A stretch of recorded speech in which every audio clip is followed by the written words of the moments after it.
Good evening. This is Akashvani. I am Valsa Williams with the news at 9.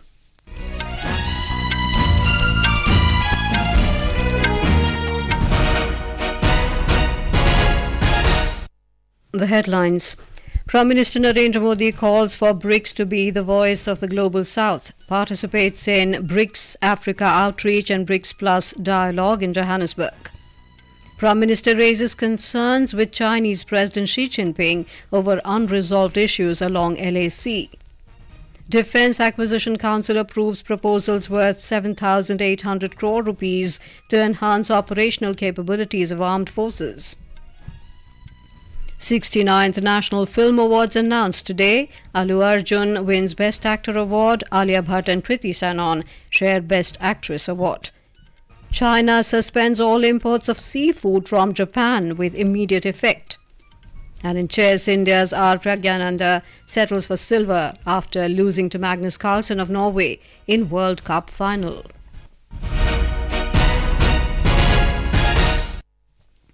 Prime Minister Narendra Modi has said that during the three-day BRICS summit, a decision has been taken for the expansion of the five-member bloc Brazil, Russia, India, China and South Africa, BRICS. Mr. Modi said that Argentina, Egypt, Ethiopia, Iran, Saudi Arabia and the UAE will now become full members of BRICS. In his address at the BRICS summit in Johannesburg today, the Prime Minister said India has always supported the expansion of BRICS and has always believed that adding new members will strengthen BRICS as an organization. Mr. Modi added that with the help of BRICS, new dimensions will be added to our bilateral ties. मुझे विश्वास है कि इन देशों के साथ मिलकर हम अपने सहयोग को एक नई गति और नई ऊर्जा देंगे। भारत के इन सभी देशों के साथ बहुत ही गहरे संबंध है, बहुत ही ऐतिहासिक संबंध है। ब्रिक्स की मदद से हमारे द्विपक्षीय सहयोग में नए आयाम अवश्य जुड़ेंगे। The membership will come into effect on the 1st of January 2024. Fostering partnerships for growth, development and inclusive multilateralism in a multipolar world, Prime Minister Narendra Modi today participated in the BRICS-Africa outreach and BRICS Plus dialogue in Johannesburg. It saw the participation of leaders from BRICS and invited countries from Africa, Asia and Latin America. In his remarks, Mr. Modi called for BRICS to be the voice of the global south. He also underlined India's close partnership with Africa and reaffirmed India's commitment to support Africa in its development journey under Agenda 2063. मेरा मानना है कि BRICS और आज उपस्थित सभी मित्र देश मिलकर मल्टीपोलर वर्ल्ड को सशक्त करने में सहयोग कर सकते हैं। ग्लोबल इंस्टीट्यूशन को रिप्रेजेंटेटिव बनाने और रिलेवेंट बनाए रखने के लिए उनके रिफॉर्म्स को प्रगति दे सकते हैं। Cyber security, food and health security, energy security, resilient supply chain के निर्माण में हमारे समान हित है। सहयोग की अपार संभावनाएं हैं। Mr. Modi said India has accorded high priority to its relations with Africa and it has opened 16 new embassies in the continent. Bharat ने अफ्रीका के साथ संबंधों को उच्च प्राथमिकता दी है। उच्च स्तरीय बैठकों के साथ साथ हमने अफ्रीका में 16 नए दूतावास खोले हैं। आज भारत अफ्रीका का चौथा सबसे बड़ा ट्रेड पार्टनर है और पांचवा सबसे बड़ा निवेशक देश है। Prime Minister Narendra Modi today raised concerns with Chinese President Xi Jinping over unresolved issues along the LAC. This was informed by Foreign Secretary Vinay Quatra while briefing media in South Africa today. He said Mr. Modi underlined that maintenance of peace, tranquility in border areas and respecting the LAC are essential for the normalization of India-China ties.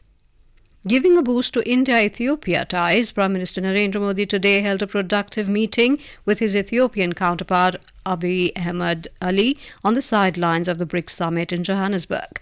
MEA spokesperson Narendra Bagchi said discussions covered ways to expand bilateral cooperation in various areas. The Prime Minister also held a fruitful meeting with Senegal President Macky Sall. The two leaders discussed ways to deepen cooperation in areas like trade and investment, defense and security.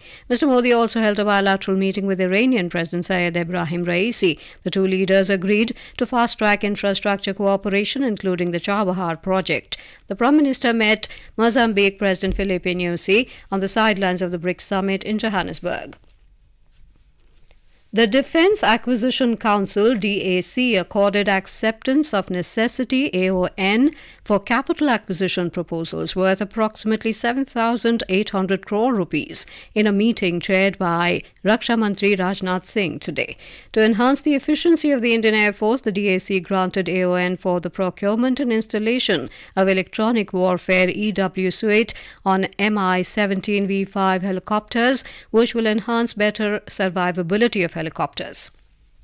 The DAC has also accorded AON for procurement of a ground-based autonomous system for mechanized infantry and armoured regiments, which will enable various operations like unmanned surveillance, logistic delivery of ammunition and casualty evacuation on the battlefield. Proposals for procurement of 7.62 into 51 mm light machine gun and bridge-laying tank have also been given the go-ahead by the DAC. All these procurements will be sourced from indigenous vendors only.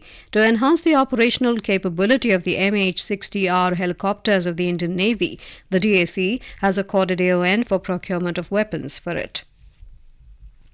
After the successful soft landing of Vikram lander and roll down of Pragyan rover, the Indian Space Research Organisation ISRO is already working on several future missions. Chairman ISRO S. Somnath has informed that work is already going on for the launch of Aditya L1, which is the first space-based Indian mission to study the Sun-Earth system.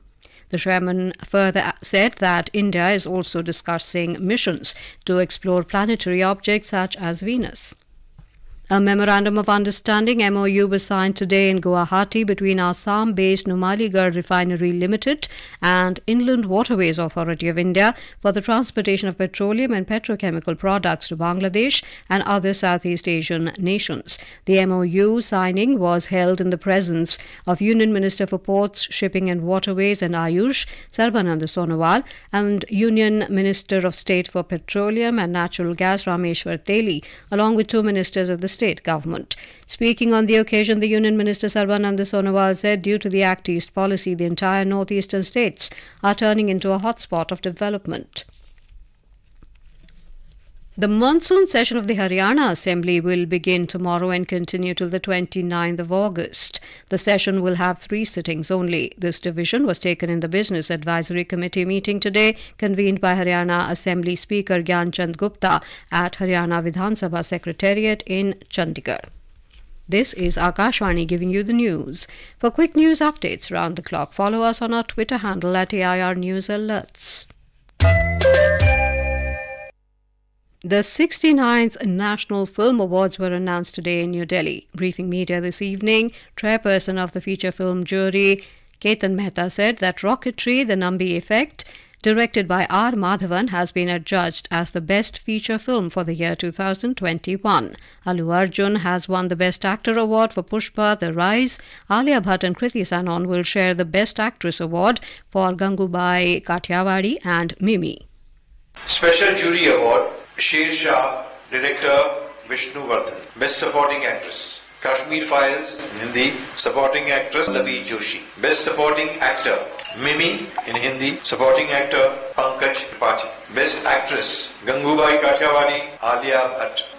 This is shared with Mimi, actress Kriti Sanon. Best Actor, Pushpa, The Rise, Lead Actor Allu Arjun. Ek Tha Gaon, directed by Srishti Lakhera, has been named Best Non-Feature Film of the Year. More from our correspondent. Nikhil Mahajan will get National Film Award for Best Direction for his Marathi film Godavari. Shreya Ghoshal bagged the Best Female Playback Singer award for the song Mayava Chayava from Tamil film Iravin Nilal, and Kala Bhairava won the Best Male Playback Singer award for the song Komuram Bhimudu from the film RRR. Chandra Bose will receive Best Lyrics award for Telugu film Konda Palam. Sujit Sarkar's biographical historical drama Sardar Udham Best Film Bhabin Rabadi will get Best Child Artist Award for Gujarati film Cello Show with Sanjeev Anupam Mishra, Akashvani News, Delhi. Minister of Youth Affairs and Sports Anurag Singh Thakur has said the world is looking towards India with huge expectations and India is having hope from its youth. Addressing a youth festival in Jaipur today, Mr. Thakur asked youngsters to work hard towards converting challenges into opportunities. He said that at the initiation of Amrit Kal, youth should decide a target and proceed to achieve the same. The minister also appealed to youngsters to visit our country to know about the culture of different parts of the country in order to make Ek Bharat, Shresth Bharat. The fourth G20 Culture Working Group CWG meeting under India's presidency in Varanasi today commenced with discussions on the draft declaration with the delegates from the G20 members and other participating international organizations. Delivering the welcome remarks, Secretary Ministry of Culture and Chair G20 CWG Govind Mohan highlighted the uniting power of culture by expressing that the universal canvas of culture epitomizes the shared human journey, fortifying our sense of global kinship. A report.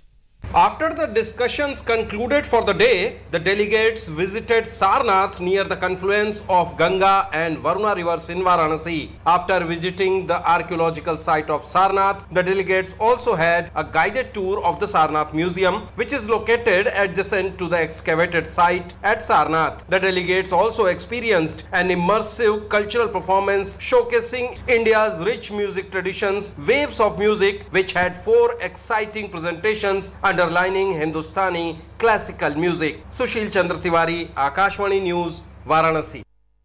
China's customs authorities have announced that the country has suspended all imports of seafood from Japan with immediate effect. The announcement came after Tokyo Electric Power Company started releasing treated and diluted water from the Fukushima Daiichi nuclear power plant into the Pacific Ocean shortly after noon on Thursday. The authorities said the suspension is aimed at eliminating the risk of food contaminated by the release of radioactive water and protecting food safety and Chinese consumers' health. The ban is expected to have a major impact on Japan's fishing industry and could further dampen bilateral relations. The key domestic share indices ended lower in a volatile session today. The BSE Sensex closed near the 65,250 mark, while the NSE Nifty finished below the 19,400 level. Both indices declined amid mixed global cues. A report from the business desk. The Sensex lost 181 points or 0.3% to end at 65,252. The NSE Nifty also dropped 57 points or 0.3% to settle at 19,387. In the forex market, the rupee closed at 82 rupees and 58 paise against the US dollar. Rajesh Lake for Akashvani News. In chess, Magnus Carlsen of Norway beat India's Praggnanandhaa in tie breaks to win the title of the FIDE Chess World Cup 2023 at Baku in Azerbaijan. In the final this evening, Carlsen won the World Cup after drawing the second tie break against Praggnanandhaa. The final score was Carlsen 1.5 and Praggnanandhaa 0.5. While Carlsen got gold, Praggnanandhaa bagged silver. After 3 days and 4 games of intensely nervy chess across 2 formats, Magnus Carlsen finally managed to win the FIDE World Cup for the first time in his career. He defeated India's Praggnanandhaa in the final, but not before the 18-year-old teenage prodigy had dragged him through the tiebreaker. Praggnanandhaa etched his name in the history books of Indian chess. He had become the first Indian after Viswanathan Anand to reach the final and was a victory away from joining the Indian legend at the top. Prime Minister Narendra Modi has said the nation is proud of Praggnanandhaa for his remarkable performance at the FIDE World Cup. In a message, Mr. Modi said Praggnanandhaa showcased his exceptional skills and gave a tough fight to the formidable Magnus Carlsen in the finals. Sports Minister Anurag Singh Thakur congratulated the Indian chess prodigy. And now, before we end the bulletin, the headlines once again. Prime Minister Narendra Modi calls for BRICS to be the voice of the global south, participates in BRICS-Africa outreach and BRICS Plus dialogue in Johannesburg. Prime Minister raises concerns with Chinese President Xi Jinping over unresolved issues along the LAC. Defence Acquisition Council approves proposals worth 7,800 crore rupees to enhance operational capabilities of armed forces. 69th National Film Awards announced today. Allu Arjun wins Best Actor Award. Alia, Bhatt and Kriti Sanon share Best Actress Award. China suspends all imports of seafood from Japan with immediate effect. And in chess, India's Praggnanandhaa settles for silver after losing to Magnus Carlsen of Norway in World Cup final. That is all in the news at 9. Good night.